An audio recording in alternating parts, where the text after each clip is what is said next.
Bonjour et bienvenue à cet épisode de la série Moi j'y crois. Je suis Gabrielle Robitaille et comme d'habitude, j'accueille en studio Roland Scalier. Bonjour Roland. Bonjour Gabrielle. Merci d'être avec nous aujourd'hui. Merci pour l'invitation. Roland, dans plusieurs de nos émissions, on a mentionné la loi de Dieu et son importance, mais on n'a jamais vraiment pris le temps de l'étudier en profondeur. J'aimerais qu'on étudie ce sujet-là aujourd'hui. Oui, je pense que c'est important qu'on le fasse. Alors tout d'abord, qu'est-ce que la loi de Dieu? Dans la Bible, le mot loi peut désigner deux choses différentes. D'une part, elle peut désigner les 10 commandements qui se trouvent dans Exode au chapitre 20. À ce moment-là, Dieu les a énoncés de manière claire au peuple d'Israël dans le désert. D'autre part, la loi peut aussi désigner les lois cérémonielles qui étaient liées au fonctionnement du temple et au système sacrificiel qui annonçait la première venue de Jésus. Lorsque Jésus est venu sur la terre et a accompli sa mission en mourant sur la croix, le temple n'avait donc plus de raison d'être puisque le sacrifice suprême avait été accompli. Donc beaucoup des lois cérémonielles ont alors été abolies. Alors je te propose qu'aujourd'hui, on étudie les 10 commandements. Mais est-ce que Dieu a décidé d'établir sa loi quand le peuple d'Israël était dans le désert? Non, la loi de Dieu est éternelle. Dans le psaume 119, versets 152 et 160, David dit « Tous tes commandements sont la vérité. Dès longtemps je savais par tes préceptes que tu les as établis pour toujours. Le fondement de ta parole est la vérité. Et toutes les lois de ta justice sont éternelles. » D'ailleurs, 1 Jean 3, verset 4 nous dit que le péché est la transgression de la loi. Ça veut dire que quand le péché est apparu, la loi existait déjà. Oui, est-ce que tu te souviens quand le péché est apparu? Oui, c'est quand Lucifer s'est rebellé contre Dieu. Voilà, exactement. Ça veut dire que la loi de Dieu existait bien avant que notre monde soit créé. D'ailleurs, même avant que Dieu donne sa loi au mont Sinaï, dans Exode 20, le peuple de Dieu connaissait déjà sa loi. Par exemple, dans Genèse 39, on nous raconte l'histoire de Joseph qui est en Égypte. Et il se trouve que la femme de son patron, Potiphar, s'intéresse à lui et veut être plus qu'ami. Mais Joseph sait très bien que l'adultère déplaît à Dieu et il refuse donc de céder aux avances de cette femme qui n'est pas la sienne. Alors pourquoi est-ce que Dieu décide à ce moment-là de donner sa loi? À ce moment-là, le peuple de Dieu venait de sortir d'Égypte après avoir passé plusieurs siècles dans ce pays païen. Ils avaient donc été très influencés par les pratiques de ce pays. Et Dieu voulait à ce moment-là leur rappeler sa loi qu'ils avaient oubliée et puis les remettre sur le bon chemin. Cette loi regroupe donc les exigences que Dieu a envers nous. Oui, en quelque sorte, c'est ça, mais personnellement, je préfère la comparer à un mode d'emploi. Tu sais, quand on achète une voiture, il y a un manuel d'utilisateur avec. Et ce manuel nous dit comment entretenir notre voiture pour qu'elle fonctionne bien. Alors, qui a fait ce manuel? C'est le fabricant. Pourquoi? Parce que c'est lui qui sait mieux comment elle fonctionne, vu que c'est lui qui l'a faite. Voilà, c'est la même chose pour nous. C'est notre Créateur qui est le mieux placé pour nous dire comment on fonctionne. Et si on veut être heureux, la meilleure chose à faire, c'est de suivre ses instructions. Donc, sa loi est vraiment pour notre bien. Oui, absolument. Dans le psaume 112, versets 1 et 2, David dit « Heureux l'homme qui craint l'Éternel, qui trouve un grand plaisir à ses commandements. Sa postérité sera puissante sur la terre, la génération des hommes droits sera bénie. » Et à de nombreuses reprises, on retrouve des passages semblables dans les psaumes où David dit à Dieu combien il aime sa loi est bonne et combien elle rend heureux. Pourtant, quand on pense au mot loi, on pense à des restrictions ennuyeuses. Oui, c'est souvent ce qu'on pense des lois humaines. Mais ce n'est pas le cas de la loi de Dieu. En fait, la loi de Dieu nous libère du péché. Dans Jean 8, verset 34, Jésus déclare que quiconque se livre au péché est esclave du péché. Mais dans Jacques 1, 25, il est dit « Mais celui qui aura plongé les regards dans la loi parfaite, la loi de la liberté, et qui aura persévéré, n'étant pas un auditeur oublieux, mais se mettant à l'œuvre, celui-là sera heureux dans son activité. » D'accord. Mais est-ce que c'est vraiment important qu'on obéisse à la loi de Dieu? Est-ce qu'il n'y a pas un passage dans le Nouveau Testament qui dit qu'on n'est plus sous la loi, mais sous la grâce? Oui, tu fais ici référence au texte de Romains 6, 14 qui dit « Car le péché n'aura point de pouvoir sur vous, puisque vous êtes non sous la loi, mais sous la grâce. » Mais on oublie souvent de lire le verset 15 qui vient juste après. « Quoi donc pécherions-nous, parce que nous sommes non sous la loi, mais sous la grâce? Loin de là. » Donc, en d'autres termes, l'apôtre Paul est en train de dire « Dieu nous a donné sa grâce qui nous libère du péché, mais ce n'est pas une raison pour continuer à pécher. Nous sommes quand même appelés à obéir à Dieu. » D'ailleurs, dans Jean 14, 15, Jésus dit « Si vous m'aimez, gardez mes commandements. » Et ça rejoint ce qu'on a dit dans une autre émission. On n'obéit pas pour être sauvé, mais parce qu'on est sauvé. Oui, c'est ça. Notre obéissance à la loi de Dieu est en fait le résultat de notre amour pour lui. Et jusqu'à la fin des temps, l'obéissance à la loi de Dieu sera capitale. Dans Apocalypse 14, 12, nous avons une description des fidèles à la fin des temps et il est dit « C'est ici la persévérance des saints qui gardent les commandements de Dieu et la foi de Jésus. » Maintenant qu'on a éclairci l'aspect théorique de la loi, j'aimerais qu'on examine ces 10 paroles, ces 10 commandements de Dieu. D'accord. Ce qui est intéressant, c'est qu'avant même de commencer à nous demander des choses, Dieu nous dit qui il est et ce qu'il a fait pour nous. Dans Exode 22, il dit « Je suis l'Éternel, ton Dieu, qui t'ai fait sortir du pays d'Égypte, de la maison de servitude. » Donc encore une fois, le salut, c'est-à-dire la grâce, vient d'abord. Dieu dit « Tu es sauvé, je t'ai déjà sauvé. » Alors maintenant, voici de quelle manière tu dois vivre pour être heureux. C'est effectivement bien différent des lois humaines. Mais pratiquement, comment est-ce qu'on peut apprendre de ces lois-là ou comment est-ce qu'on peut les appliquer dans notre vie de tous les jours? Tout d'abord, il faut préciser que les 4 premières lois concernent notre relation avec Dieu et que les 6 dernières concernent plus notre relation avec les autres. Alors on va lire le premier commandement qui se trouve dans Exode 20 au verset 3 où il est dit « Tu n'auras pas d'autre Dieu devant ma face ». Donc ici, ce commandement prescrit le culte exclusif au seul vrai Dieu. Mais de quel autre Dieu est-ce qu'il est question ici? Personnellement, je crois qu'un autre Dieu peut être tout ce qui à nos yeux est plus important que Dieu. En fait, ce commandement nous dit que Dieu doit être ce qu'il y a de plus important dans notre vie. C'est lui qui doit passer en premier en tout temps. Il a la priorité. Pourquoi? Pensons-y un instant. Qui est-ce qui nous a créés? Qui est-ce qui a créé le monde dans lequel on vit et les merveilles qui nous entourent? Qui est-ce qui nous donne la vie et qui dit à notre cœur de continuer de battre? Qui est-ce qui veille sur nous en tout temps? Qui est-ce qui a accepté de mourir à notre place pour qu'on puisse avoir la vie éternelle? C'est Dieu. Sans lui, nous ne sommes rien. Alors c'est peut-être un peu normal qu'il passe en premier. Oui, est-ce que tu aurais des exemples d'autres dieux qui pourraient entrer dans nos vies et prendre la place de Dieu? Oui, ça c'est quelque chose de très subjectif et qui peut prendre beaucoup de formes différentes. Mais je crois que c'est important qu'on examine chacun notre vie personnelle et qu'on se pose certaines questions. Par exemple, est-ce qu'il y a des choses dans ma vie qui m'empêchent de passer du temps avec Dieu et de le prier et de lire sa parole? Est-ce qu'il y a des choses, des activités ou même des personnes que je fais passer avant ma relation avec Dieu? Ça peut être la télé, la musique, les films, le sport, la mode. Pour certains, ce sera leur voiture ou leurs amis, le copain, la copine ou même la famille. Pour d'autres, ce sera de mauvaises habitudes alimentaires ou leur travail. D'autres encore idéalisent tellement leurs parents ou d'autres personnes dans leur vie que ces personnes prennent la place de Dieu. Donc, ce ne sont pas nécessairement des choses mauvaises, mais c'est la place qu'on leur accorde qui est mauvaise. Oui, absolument. Et ça peut parfois même être de très bonnes choses. Par exemple, certains sont tellement absorbés par le travail qu'ils font pour Dieu qu'ils ne prennent pas le temps de développer leur relation avec lui. Mais ce premier commandement nous invite à mettre nos priorités à la bonne place et de mettre Dieu en premier dans nos vies, parce qu'il est le seul qui mérite d'occuper la place de Dieu. D'accord. Et que nous dit le deuxième commandement? On va le lire dans Exode 20, 4 à 6, où il nous est dit « Tu ne te feras point d'image taillée, ni de représentation quelconque des choses qui sont en haut dans les cieux, qui sont en bas sur la terre, et qui sont dans les eaux plus bas que la terre. Tu ne te prosterneras point devant elles, et tu ne le serviras point. Car moi, l'Éternel, ton Dieu, je suis un Dieu jaloux, qui punit l'iniquité des pères sur les enfants jusqu'à la 3e et la 4e génération de ceux qui me haïssent, et qui fait miséricorde jusqu'à 1000 générations à ceux qui m'aiment et qui gardent mes commandements. » Donc ce deuxième commandement nous interdit l'idolâtrie. Et quelle est la signification profonde de ce commandement? Je crois qu'il y en a deux. La première, elle est littérale. À première vue, on peut avoir l'impression que ce commandement est un peu démodé et qu'il ne nous concerne pas. Mais malgré tout, il y a encore aujourd'hui des chrétiens qui font des représentations de Jésus en bois ou d'autres matériaux, qui se prosternent devant ces objets ou les mettent à leur cou et croient dur comme fer que ces objets ont des propriétés magiques et vont les protéger. Dieu nous met en garde contre cela. Tout au long de la Bible, et en particulier dans l'Ancien Testament, il est clair que Dieu déteste l'idolâtrie. Par exemple, dans Ésaïe 44, 9 et 10, Dieu dit « Ceux qui fabriquent des idoles ne sont tous que vanité, et leurs plus belles œuvres ne servent à rien.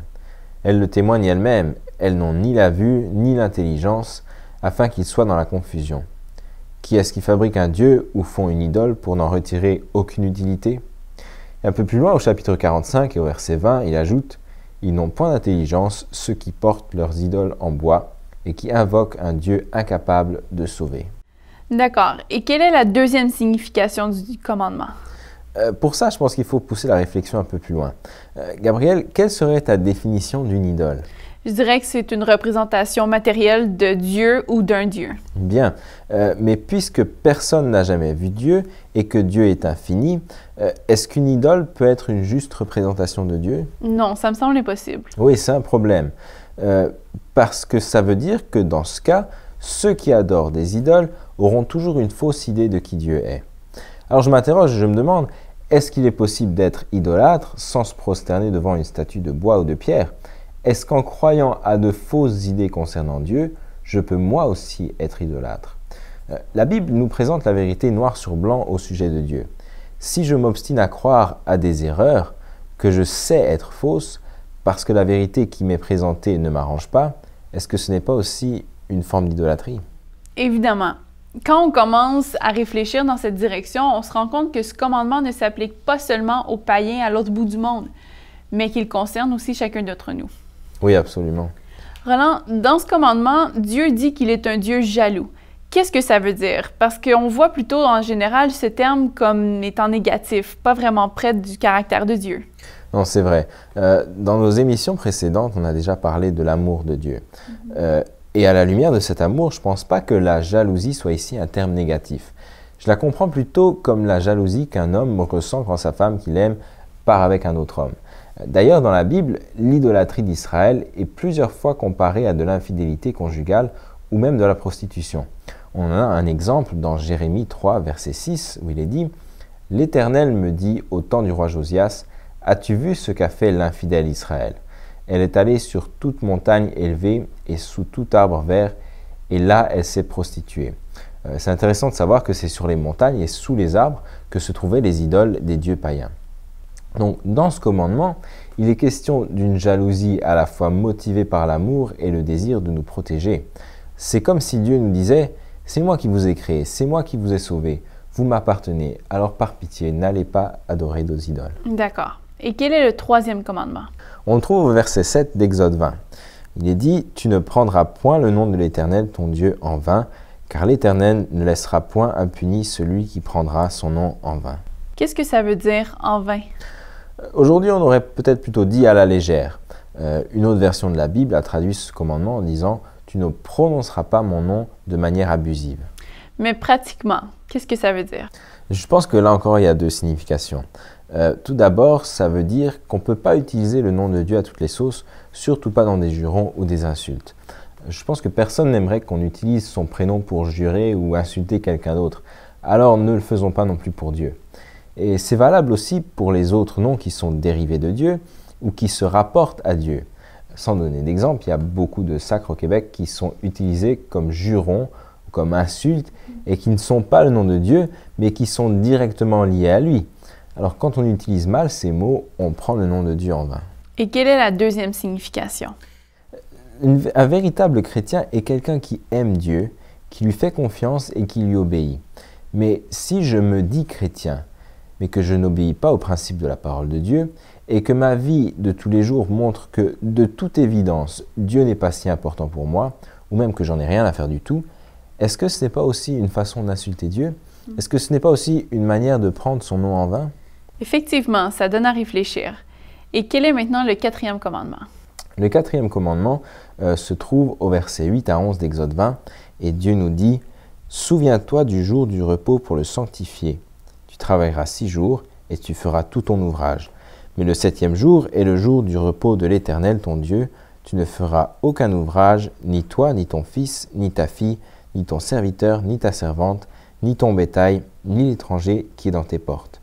Car en 6 jours, l'Éternel a fait les cieux, la terre et la mer, et tout ce qui y est contenu. Et il s'est reposé le 7e jour. C'est pourquoi l'Éternel a béni le jour du repos et l'a sanctifié. » Donc, par cette quatrième parole, Dieu nous demande de nous reposer. C'est pas extraordinaire, ça? Ouais. Il savait que sinon, on ne s'arrêterait jamais. Donc, dans ce quatrième commandement, il prescrit le repos du sabbat et nous rappelle qu'il est le Dieu créateur. Mais comment est-ce qu'on doit observer ce sabbat? Ça, c'est une bonne question.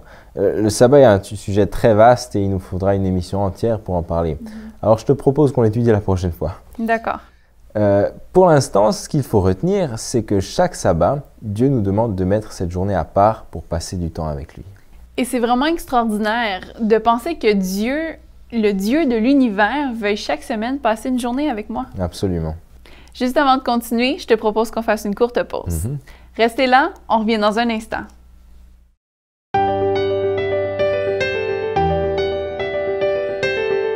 Mieux vivre, c'est des ressources pour une vie meilleure. Pour accéder à nos vidéos, nos émissions de radio et nos articles, visitez-nous au www.mieuxvivre.org. On est de retour et on continue notre discussion avec Roland au sujet des 10 commandements. Avant la pause, on a fini la première section, celle des 4 premiers commandements qui concernent notre relation avec Dieu. On entame donc maintenant la deuxième partie, qui comprend les commandements 5 à 10 et qui concerne notre relation avec les autres. Roland, quel est le 5e commandement? On le trouve au verset 12. Et il est dit « Honore ton père et ta mère, afin que tes jours se prolongent dans le pays que l'Éternel, ton Dieu, te donne. » Pratiquement, qu'est-ce que ça veut dire? Mais dans ce commandement, Dieu nous demande de respecter nos parents. Ce sont eux qui nous ont transmis la vie, c'est donc grâce à eux que nous existons, ce sont eux qui nous ont élevés, et Dieu nous demande de ne pas l'oublier, mais en retour de les respecter. Avant d'atteindre l'âge adulte, ça veut dire de leur obéir. Plus tard, ça veut dire de les écouter, de pourvoir à leurs besoins lorsque c'est nécessaire, et de s'occuper d'eux lorsqu'ils en ont besoin. Papa et maman ne sont pas une roue de secours qu'on va chercher quand on en a besoin et qu'on jette à la poubelle quand ils font plus notre affaire. Mais malheureusement, certaines personnes ont de mauvais parents qui ne méritent pas d'être honorés. Oui, c'est malheureusement le cas et c'est un domaine dans lequel il faut trouver un bon équilibre. Certaines personnes doivent parfois mettre une séparation entre eux et leurs parents simplement pour se protéger. Ça ne veut pas dire que ça doit être la guerre. Mais Dieu nous demande de ne pas encourager des comportements malsains ou destructeurs. Il ne nous demande pas non plus d'encourager des relations dysfonctionnelles. Il ne nous demande surtout pas de rester collé à nos parents toute notre vie. Dans Matthieu 19,5, Jésus cite cette parole que Dieu a dite à la création. C'est pourquoi l'homme quittera son père et sa mère et s'attachera à sa femme, et les deux deviendront une seule chair. Donc, dans le plan de Dieu, c'est normal qu'il y ait une séparation claire d'avec nos parents. Mais il désire qu'on garde avec eux une relation saine, basée sur l'amour et le respect. Exactement. Et tu sais, quand on apprend à aimer nos parents, à les respecter, à leur obéir, c'est aussi comme ça qu'on apprend à aimer Dieu, à le respecter et à lui obéir. C'est vrai, il est après tout notre Père. Voilà, exactement. Et quand on comprend ça, on comprend aussi pourquoi Satan s'attaque tellement aux familles pour détruire les relations parents-enfants. Parce qu'automatiquement, la relation qu'on a avec nos parents va teinter la relation qu'on aura avec Dieu. Effectivement, et ce commandement est particulier. C'est le seul dans lequel on trouve une promesse. Oui, bonne observation. Dieu nous dit d'honorer nos parents afin que nos jours se prolongent dans le pays que l'Éternel, notre Dieu, nous donne. Et c'est là qu'on voit que Dieu ne nous donne pas ses commandements pour nous embêter, mais pour qu'on soit plus heureux. Et quand on a des relations familiales saines, ça évite bien des cheveux blancs. C'est bien vrai. Maintenant, on est rendu au commandement numéro 6. Commandement numéro 6, c'est celui du verset 13. Il est très court, Dieu dit « Tu ne tueras point ». Il est court, oui, mais j'imagine que les implications sont grandes. Oui, en effet. Tout d'abord, il faut se souvenir que la vie ne vient pas de nous. C'est un cadeau de Dieu. Alors qui suis-je en tant qu'humain pour décider qu'un autre humain ne mérite plus de vivre? En tant qu'humain, Dieu nous interdit de prendre la vie d'un humain. Mais ce commandement touche bien sûr à des questions d'éthique comme l'avortement, l'euthanasie et même le service militaire. Oui, absolument. Et bien entendu, on n'aura pas le temps d'aborder tous ces sujets-là en profondeur, mais la Bible nous donne une ligne directrice. Dans Deutéronome 30, 19, Moïse transmet au peuple les paroles qu'il a reçues de Dieu et il dit « J'en prends aujourd'hui à témoin contre vous le ciel et la terre. J'ai mis devant toi la vie et la mort, la bénédiction et la malédiction. Choisis la vie, afin que tu vives, toi et ta postérité. » Mais est-ce que ça veut dire que les gens qui commettent le suicide ne peuvent pas être sauvés? Je ne pense pas qu'on puisse tirer une telle conclusion. Et ce, pour plusieurs raisons. D'abord, aucun humain ne peut dire qui sera sauvé et qui sera perdu. C'est ce que dit l'apôtre Paul dans Romains 2, 1. « Ô homme, qui que tu sois, toi qui juges, tu es donc inexcusable, car en jugeant les autres, tu te condamnes toi-même, puisque toi qui juges, tu fais les mêmes choses. » C'est Jésus qui est le juge. C'est ce qu'il dit dans Jean 5, 22. Le Père ne juge personne, mais il a remis tout jugement au Fils. Ensuite, quand je lis ma Bible, je ne peux pas concevoir que Jésus juge notre vie en se basant sur un seul acte. Dans la Bible, sinon il n'aurait pas dit que David était un homme selon son cœur. Par exemple, il a dit dans 1 Samuel 13-14. Le roi David a commis adultère, il a commis des meurtres, et malgré ses erreurs, il continuait de se tourner vers Dieu. Seul Dieu connaît les cœurs, et je ne pense pas que Dieu va dire « t'as fini ta vie par une gaffe, dommage ». Et finalement, il faut aussi se souvenir que souvent, les personnes qui se suicident sont dans des conditions mentales et psychiques qui ne leur permettent pas de raisonner et de prendre des décisions de façon lucide. Et je ne peux pas m'imaginer que Dieu condamne une personne qui fait une gaffe alors que la maladie l'empêche d'être dans son état normal. Alors pour résumer, la Bible ne donne pas de réponse catégorique à cette question. Mais la Bible ne nous permet pas de dire que dans un cas de suicide, la personne est automatiquement perdue. D'accord. Qu'est-ce qui se cache d'autre derrière ce court commandement? Quand on entend le mot « tuer », on pense d'abord à des meurtres à main armée, à des rafales de mitraillettes ou des coups d'épée. Mais on oublie souvent qu'on peut aussi détruire notre corps à petit feu par nos mauvaises habitudes de vie. Ça peut être l'alcool, le tabac, la drogue, une alimentation malsaine. Ça peut même être le sexe, les jeux d'argent, les jeux vidéo, etc. À première vue, quand on lit ce commandement, on se dit « Moi, je suis correct, j'ai jamais tué personne. » Mais en creusant un peu, on se rend compte que ça nous concerne plus qu'on pense. Oui, on a tous des mauvaises habitudes de vie qu'on doit changer. D'ailleurs, ça me fait penser qu'il ne faut pas que j'oublie de faire mon exercice. Oui, est-ce qu'il y a encore d'autres manières de tuer? Oui, bien sûr. Proverbe 15,4 nous dit « La langue douce est un arbre de vie, mais la langue perverse brise l'âme. » Et dans Psaume 57,5, David crie vers Dieu et dit « Mon âme est parmi des lions. Je suis couché au milieu de gens qui vomissent la flamme, au milieu d'hommes qui ont pour dents la lance et les flèches, et dont la langue est un glaive tranchant. » Et ce ne sont que deux exemples. À plusieurs reprises, dans la Bible, la langue est comparée à une épée destructrice. C'est vrai que la langue peut faire des ravages. Je pense qu'on sait tous à quel point elle peut être destructrice. On en a certainement tous fait l'expérience. Oui, absolument. Il faut se souvenir que nos mots peuvent détruire les gens au plus profond d'eux-mêmes. Alors je crois que ce commandement nous demande aussi de veiller sur nos paroles. D'ailleurs, Jésus accorde une grande importance. Dans Matthieu 5, 21 à 26, il dit « Vous avez entendu qu'il a été dit aux anciens, tu ne tueras point. Celui qui tuera est passible de jugement. Mais moi, je vous dis que quiconque se met en colère contre son frère est passible de jugement. Que celui qui dira à son frère « Raka » mérite d'être puni par le Sanhédrin, et que celui qui dira « Insensé » mérite d'être puni par le feu de la géhenne. Si donc tu présentes ton offrande à l'autel et que là tu te souviennes que ton frère a quelque chose contre toi, laisse là ton offrande devant l'autel et va d'abord te réconcilier avec ton frère, puis viens présenter ton offrande. Accorde-toi promptement avec ton adversaire pendant que tu es en chemin avec lui, de peur qu'il ne te livre au juge, que le juge ne te livre à l'officier de justice et que tu ne sois mis en prison.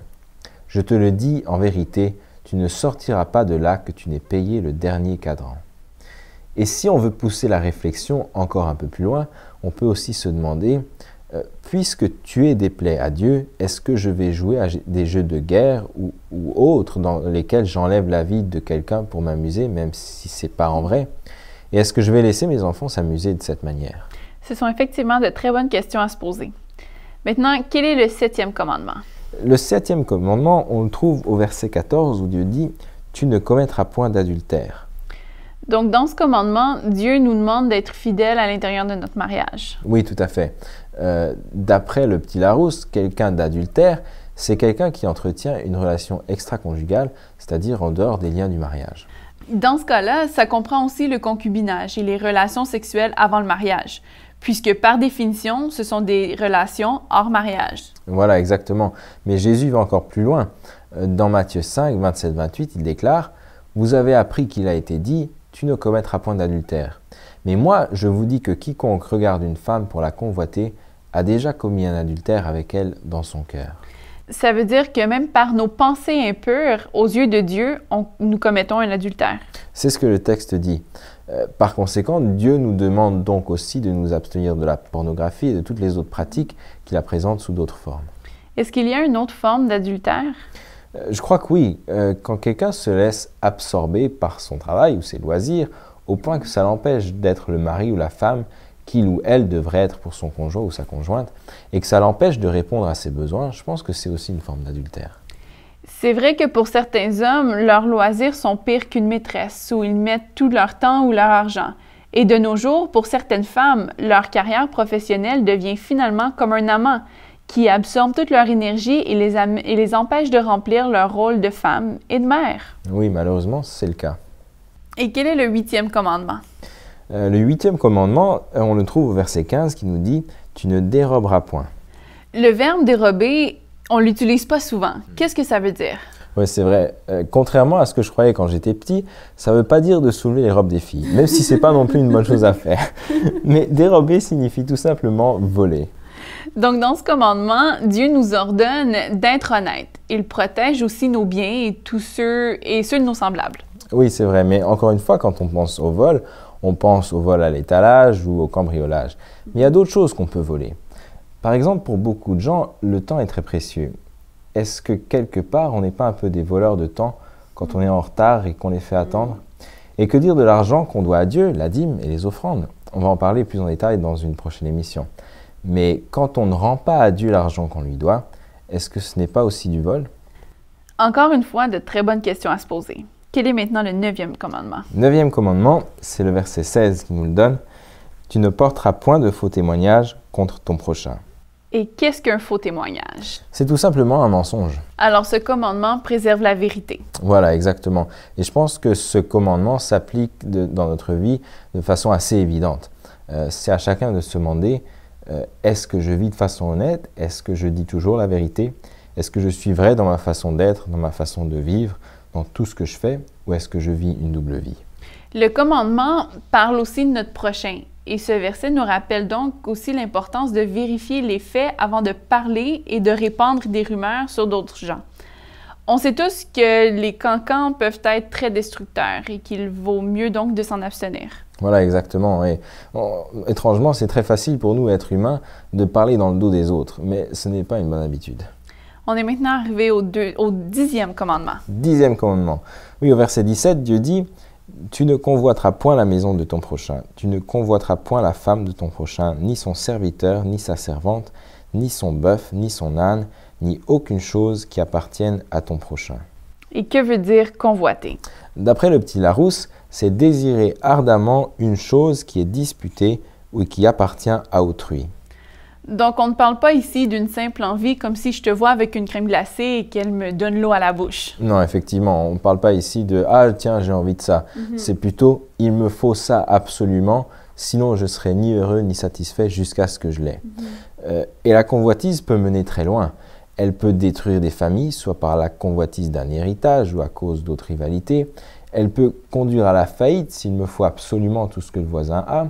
Elle peut aussi conduire à l'adultère, elle peut même conduire au meurtre, elle peut faire éclater des guerres. En fait, comme on l'a vu dans une autre émission, c'est la convoitise qui a déclenché la toute première guerre dans le ciel, quand Satan a convoité le trône de Jésus. Et on sait très bien jusqu'où tout ça a mené. Ce commandement touche donc à la racine de toutes les relations humaines en défendant de convoiter ce qui appartient à autrui. Oui, absolument. Roland, merci d'avoir été encore une fois avec nous et de nous avoir aidé à comprendre un peu mieux le mode d'emploi. Avec plaisir. Et mon désir, c'est qu'il nous aide tous à aimer sa loi et qu'il nous inspire aussi pour qu'on puisse l'observer comme lui il le désire. Chers amis, la loi de Dieu est parfaite. Elle est éternelle. C'est le mode d'emploi que Dieu, le Créateur, donne à l'homme pour une vie heureuse. Dieu nous demande d'obéir à ses commandements comme manifestation de notre amour pour lui, car il nous a déjà sauvés. C'est ce que la Bible enseigne. Et moi, j'y crois.